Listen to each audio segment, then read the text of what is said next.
त्याच वेळेला जेव्हा योजना आली त्याच्यानंतर काय घडामोडी घडलेल्या आहेत म्हणजे महाराजांचा पुतळा पडणं असेल, बदलापूरची घटना असेल, या सगळ्या गोष्टी त्याच वेळेला झाल्या आहेत. आम्हाला काही काउंटर करायची गरज लागलेली नाहीये.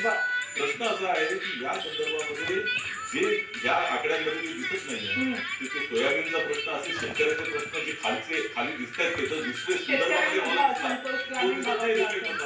त्या महागाईचा विषय रिफ्लेक्ट होताना दिसत नाहीये. आताच निवडणुकापूर्वी जे आकडे आले 14 मध्ये सगळ्यात जास्त महागाई आहे त्याचा म्हटलं गरीबांना पडतो जे वोटर करतात. त्यामुळे जो डिस्ट्रेस आहे त्याचा फायदा तुम्हाला होईल असं तुम्हाला वाटतं, तो रिफ्लेक्ट झालेला नाही आपल्यामध्ये असं वाटतं. संजय तटकरे आपल्यासोबत आहे. संजय तटकरे या सगळ्या आकड्यांमध्ये जी समानता दिसते की साधारण 20 ते 30च्या दरम्यान राष्ट्रवादी काँग्रेस अजित पवार यांच्या पक्षाला जागा मिळताना दिसतात. थोडीशी माणसं सरासरी चुकत असेल तर 1-2 जागा इथे तिकडे होतील. पण जर ही परिस्थिती असेल तर राष्ट्रवादी काँग्रेस अजित पवारांचा पक्ष किंगमेकर होण्याची शक्यता जास्त आहे.